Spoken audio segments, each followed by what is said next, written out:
Mr. Fussy by Roger Hargreaves. Mr. Fussy was fussy about everything, absolutely everything. Everything had to be neat and tidy and in its proper place. Mr. Fussy spent all day and every day rearranging his furniture and making sure the flowers grew in a straight line in his garden, and trying to find any specks of dust where there couldn't possibly be specks of dust, because he spent all his time making sure there weren't any specks of dust.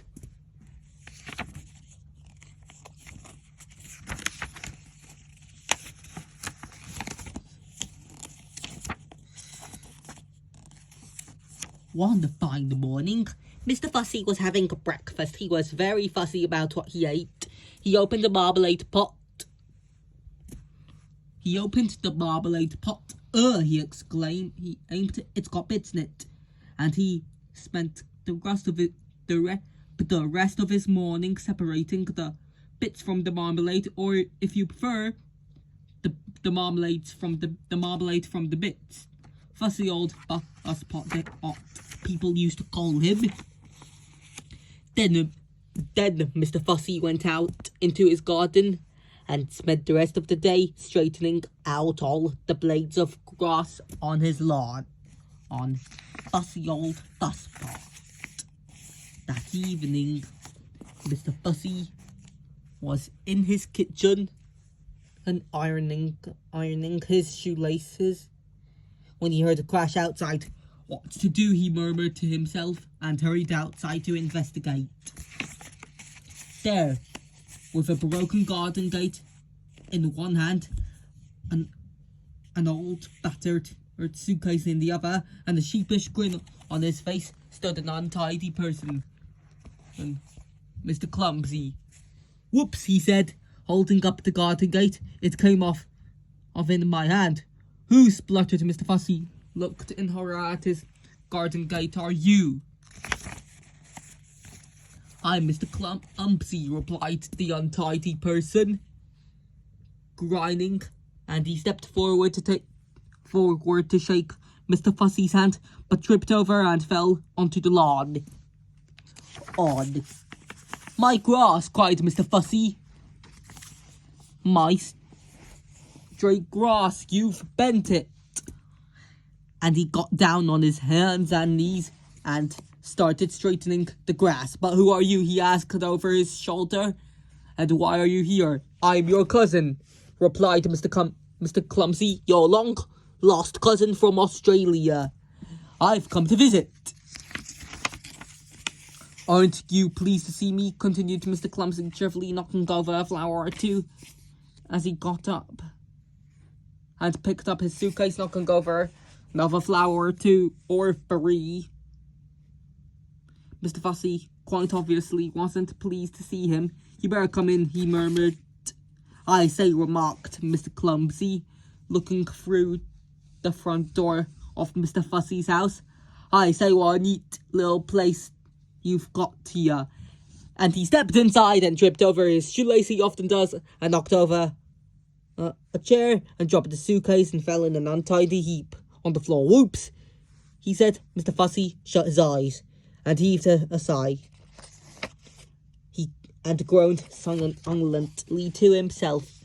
Later that evening, after Mr. Fussy had cooked them a meal, and after Mr. Clumsy had helped with the washing up 2 broken plates, they sat down to talk.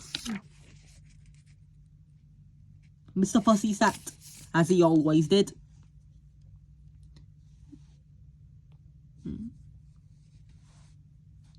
in a neat and tidy fashion. Mr. Clumsy sat, as he always did, in a not-so-neat and tidy fashion. "How long are you staying?" asked Mr. Fussy. "Oh, I don't know," grinned Mr. Clumsy. "A few days, a week, a year, I haven't decided."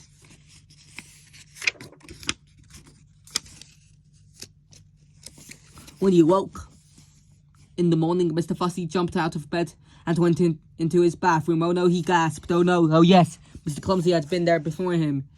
The towels lay in a heap on the floor. The bath was full of water. There were pools of water all over the bathroom floor. There were pools of water all over the bathroom floor. And half a tube of toothpaste. What a mess. Mr. Fussy made it all neat and tidy as quick as he could. Then Mr. Fussy hurried downstairs, moaning. He said to his cousin cheerfully, "I've cooked you some breakfast. Sit down." There was an awful mess everywhere. "There we are," said Mr. Clumsy, carrying a plate of fried eggs, broken fried eggs towards the table. "Breakfast," and then he tripped over those shoelaces of his, and then the eggs flew through the air, and then they landed all over Mr. Fussy. "Sticky, greasy, yellow, fried eggs. Whoops," said Mr. Clumsy. After a week, Mr. Fussy's house didn't look like Mr. Fussy's house anymore, or at all. But after 2 weeks, Mr. Clumsy decided to move on. "Thank you for having me," he said to Mr. Fussy. "It was very nice to see you," who replied to Mr. Fussy politely. But what he was thinking was, It's very nice to see you going." "Cheerio," said Mr. Clumsy, and went off with his battered old suitcase. "Goodbye," called Mr. Fussy, really meaning good riddance. Then Mr. Fussy fussed around his house as he never fussed before. Fussy old fusspot, polishing and mending and repairing and straightening and sorting out and cleaning and putting everything back exactly as it had been before Mr. Clumsy had come to stay. He even dusted the flowers in his garden. And that evening, Mr. Fussy was in his kitchen polishing an egg when he heard a crash outside. "Oh no," he groaned, "not Mr. Clumsy again. It can't be, it mustn't be, it isn't." And it wasn't, it was somebody else. Somebody who had just walked straight through Mr. Fussy's garden gate. Somebody who couldn't help having who can't help having little accidents. Somebody you may have met before. "Hello, Smalled. Mr. Bump, I've come to stay." The narration was by me, Rabbit.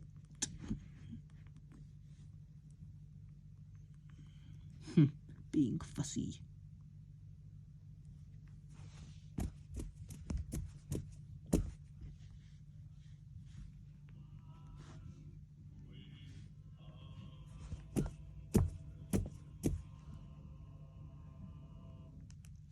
Don't forget to subscribe and GG and toodles. Boo-hoo!